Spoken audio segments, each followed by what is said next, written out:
Hi everyone, स्वागत है आप सभी का एजुकेशन की 98 यूट्यूब चैनल में। सो फ्रेंड्स, आज हम कवर करने वाले हैं भारतीय राज्य व्यवस्था का 20वां अध्याय संघीय मंत्री परिषद के 26 इम्पोर्टेंट प्रश्न। जी गाइस, 26 इम्पोर्टेंट प्रश्न है और ये भाग 1 है। जी गाइस, ये भाग 1 है क्योंकि मोस्ट इम्पोर्टेंट प्रश्न अधिक होने के कारण मैं इसको 2 भाग में विभाजित किया हूँ संघीय मंत्री परिषद को, क्योंकि क्लास लंबा ना हो करके जो मैं इसको 2 भाग में विभाजित किया हूँ। तो चलिए गाइस, आज की क्लास हम शुरू करते हैं और कवर करते हैं आज के जितने भी मोस्ट इम्पोर्टेंट प्रश्न हैं वो सभी के सभी। सो फ्रेंड्स, ये रहा पहला प्रश्न है आपके सामने। यथार्थ में कार्यपालिका की समस्त सत्ता निम्नलिखित में से किसमें निहित होती है? यथार्थ में कार्यपालिका की समस्त सत्ता निम्नलिखित में से किस में निहित होती है? तो किस में निहित होती है? तो ये होती है मंत्री परिषद में। किस में होती है? मंत्री परिषद में। ऑप्शन नंबर ए इसका सही जवाब हो जाएगा। ऑप्शन नंबर ए इसका सही जवाब हो जाएगा। अगला प्रश्न है, भारत के केंद्रीय मंत्री परिषद की बैठक की अध्यक्षता करते हैं। भारत के केंद्रीय मंत्री परिषद की बैठक की अध्यक्षता करते हैं तो कौन करते हैं? तो ये करते हैं प्रधानमंत्री। कौन करते हैं? प्रधानमंत्री। ऑप्शन नंबर सी इसका सही जवाब हो जाएगा। ऑप्शन नंबर सी इसका सही जवाब हो जाएगा। अगला प्रश्न है, मंत्री परिषद निम्नलिखित में से किसके प्रसाद पर्यंत पदासीन रहता है? मंत्री परिषद निम्नलिखित में से किसके प्रसाद पर्यंत पदासीन रहता है? तो किसके पदासीन रहता है ये? तो ये रहता है लोकसभा के पदासीन। किसके पदासीन रहता है? लोकसभा की। ऑप्शन नंबर बी इसका सही जवाब हो जाएगा। ऑप्शन नंबर बी इसका सही जवाब हो जाएगा। अगला प्रश्न है, कौन व्यक्ति मंत्री परिषद का सदस्य हो सकता है? कौन व्यक्ति मंत्री परिषद का सदस्य हो सकता है? तो कौन व्यक्ति हो सकता है? तो ये हो सकता है संसद का सदस्य। कौन हो सकता है? संसद का सदस्य। ऑप्शन नंबर सी इसका सही जवाब हो जाएगा। ऑप्शन नंबर सी इसका सही जवाब हो जाएगा। अगला प्रश्न है, क्या राज्यसभा में मनोनीत व्यक्ति मंत्री परिषद का सदस्य बन सकता है? क्या राज्यसभा में मनोनीत व्यक्ति मंत्री परिषद का सदस्य बन सकता है? तो हाँ, ये बन सकता है। ऑप्शन नंबर ए इसका सही जवाब हो जाएगा। ऑप्शन नंबर ए इसका सही जवाब हो जाएगा। अगला प्रश्न है, मंत्री परिषद के सदस्यों को पद की गोपनीयता की शपथ कौन दिलाता है? मंत्री परिषद के सदस्यों को पद की गोपनीयता की शपथ कौन दिलाता है? तो कौन दिलाता है? तो ये दिलाता है कौन? राष्ट्रपति। कौन दिलाता है? राष्ट्रपति। ऑप्शन नंबर ए इसका सही जवाब हो जाएगा। ऑप्शन नंबर ए इसका सही जवाब हो जाएगा। अगला प्रश्न है, कोई व्यक्ति संसद के किसी भी सदन का सदस्य हुए बिना केंद्र में कितनी अवधि तक मंत्री रह सकता है? तो कितनी अवधि तक यह मंत्री रह सकता है? तो ये रह सकता है 6 महीने तक। कितने? 6 महीने तक जो है ये मंत्री रह सकता है। ऑप्शन नंबर बी इसका सही जवाब हो जाएगा। ऑप्शन नंबर बी इसका सही जवाब हो जाएगा। अगला प्रश्न है, मंत्री परिषद में शामिल होते हैं। मंत्री परिषद में शामिल होते हैं तो कौन होते हैं शामिल मंत्री परिषद में? तो ये होते हैं प्रधानमंत्री एवं अन्य मंत्री। ऑप्शन नंबर डी इसका सही जवाब हो जाएगा। ऑप्शन नंबर डी इसका सही जवाब हो जाएगा। अगला प्रश्न है,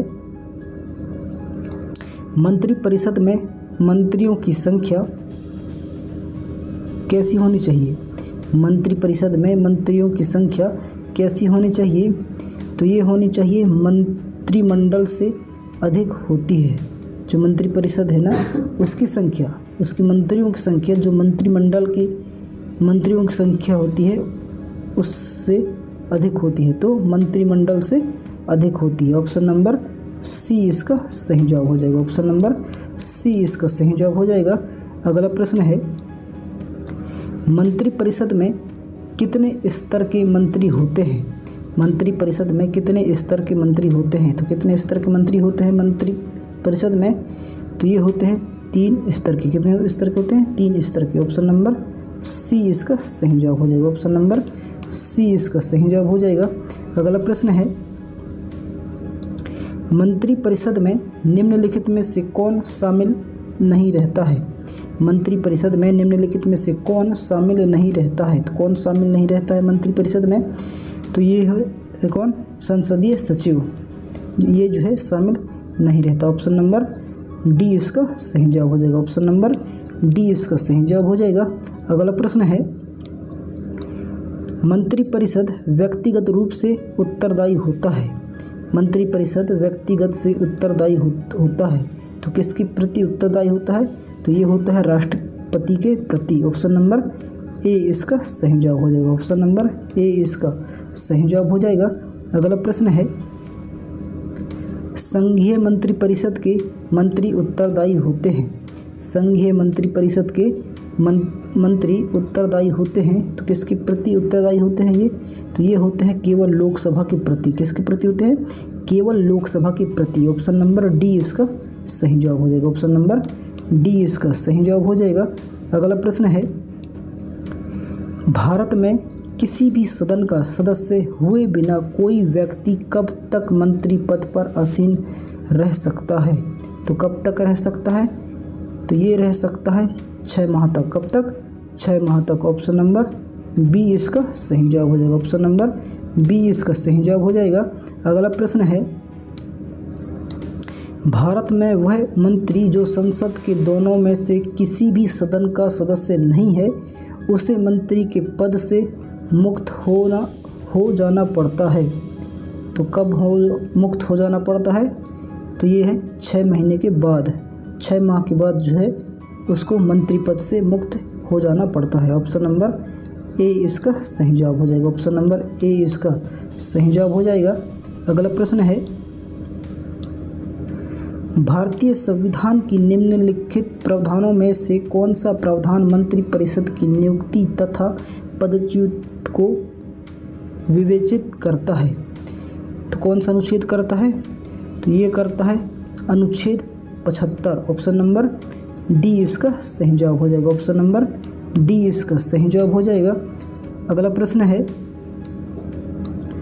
भारतीय संविधान के अनुसार 74 और 75 किन विषयों पर विचार करते हैं? तो किन विषयों पर विचार करते हैं? तो ये करते हैं मंत्री परिषद पर। किस पे?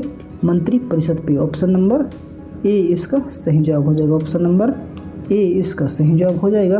अगला प्रश्न है, संघीय मंत्री परिषद अपने आचरण के लिए किसके प्रति उत्तरदायी होते हैं? संघीय मंत्री परिषद अपने आचरण के लिए किसके प्रति उत्तरदायी होते हैं? तो किसके प्रति उत्तरदायी होते हैं? तो ये होते हैं लोकसभा के प्रति। किसके प्रति? लोकसभा के प्रति। ऑप्शन नंबर बी इसका सही जवाब हो जाएगा। ऑप्शन नंबर बी इसका सही जवाब हो जाएगा। अगला प्रश्न है, मंत्री परिषद है। मंत्री परिषद है तो कैसा है मंत्री परिषद? तो ये है कैबिनेट से बड़ा निकाय। क्या है? कैबिनेट से बड़ा निकाय है मंत्री परिषद। तो ऑप्शन नंबर सी इसका सही जवाब हो जाएगा। ऑप्शन नंबर सी इसका सही जवाब हो जाएगा। अगला प्रश्न है, भारत में मंत्री परिषद के अधिकतर सदस्य लिए जाते हैं। भारत में मंत्री परिषद के अधिकतर सदस्य लिए जाते हैं तो कहाँ से लिए जाते हैं अधिकतर सदस्य? तो ये लिए जाते हैं लोकसभा से। कहाँ से? लोकसभा से। ऑप्शन नंबर ए इसका सही जवाब हो जाएगा। ऑप्शन नंबर ए इसका सही जवाब हो जाएगा। अगला प्रश्न है, मंत्रिमंडल का गठन कौन करता है? मंत्रिमंडल का गठन कौन करता है? तो कौन करता है मंत्रिमंडल का गठन? तो ये करता है सिर्फ केंद्रीय मंत्रीगण। कौन करता है? सिर्फ केंद्रीय मंत्रीगण। ऑप्शन नंबर बी इसका सही जवाब हो जाएगा। ऑप्शन नंबर बी इसका सही जवाब हो जाएगा। अगला प्रश्न है, स्वतंत्रता की पश्चात मंत्री परिषद के खिलाफ पहला अविश्वास प्रस्ताव कब लाया गया था? तो कब लाया गया था? स्वतंत्रता की पश्चात मंत्री परिषद के खिलाफ पहला अविश्वास प्रस्ताव कब लाया गया था? तो कब लाया गया था?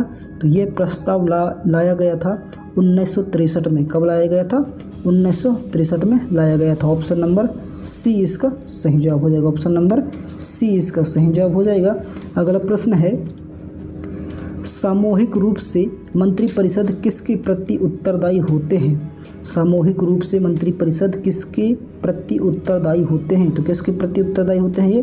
तो ये होते हैं लोकसभा के प्रति। ऑप्शन नंबर सी इसका सही जवाब हो जाएगा। ऑप्शन नंबर सी इसका सही जवाब हो जाएगा। अगला प्रश्न है, यथार्थतः मंत्रिपरिषद तब तक पद पर बना रहेगा जब तक कि उसे खाली स्थान का विश्वास प्राप्त हो। यथार्थ मंत्रिपरिषद तब तक पद पर बना रहेगा जब तक कि उसे खाली स्थान का विश्वास प्राप्त हो। तो किसका विश्वास प्राप्त हो? तो वो है किसका? लोकसभा का। लोकसभा का विश्वास प्राप्त हो तब तक जो है वो पद पर बना रहता है। तो ऑप्शन नंबर डी इसका सही जवाब हो जाएगा। ऑप्शन नंबर डी इसका सही जवाब हो जाएगा। अगला प्रश्न है,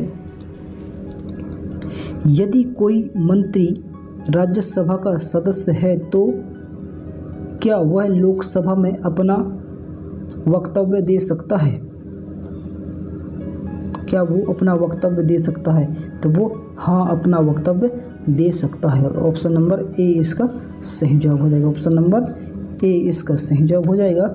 अगला प्रश्न है, आज की क्लास का अंतिम प्रश्न है, निम्नलिखित में से किस परिस्थिति में मंत्रिपरिषद विघटित नहीं हो सकती है? निम्नलिखित में से किस परिस्थिति में मंत्रिपरिषद विघटित नहीं हो सकती है? तो किस परिस्थिति में विघटित नहीं हो सकती है मंत्रिपरिषद? तो ये है किसी मंत्री के पद त्याग से जो है ये विघटित नहीं हो सकती। तो ऑप्शन नंबर ए इसका सही जवाब हो जाएगा। ऑप्शन नंबर ए इसका सही जवाब हो जाएगा। सो फ्रेंड्स, कुछ इस तरह रहा आज का मोस्ट इम्पोर्टेंट प्रश्न है संघीय मंत्रिपरिषद की। तो क्लास कैसा रहा नीचे कमेंट का जरूर बताएं, और क्लास पसंद आए तो प्लीज़ वीडियो को लाइक कर अपने दोस्तों के पास शेयर जरूर करें। और हाँ, पहली बार अगर विजिट किए हैं इस यूट्यूब चैनल में तो प्लीज़ चैनल को सब्सक्राइब कर बेल आइकन को ऑल प्रेस जरूर करें, ताकि आने वाले हर एजुकेशन वीडियो अब तक सबसे जल्द पहुँचे। और आपकी एक सब्सक्राइब से हमें मोटिवेट मिलता है कि हम आपके लिए एक अगला क्लास लेकर आएँ। सो फ्रेंड्स, मिलते हैं नेक्स्ट क्लास में। तब तक के लिए जय हिंद, वंदे मातरम। अपना तैयारी करते रहिएगा।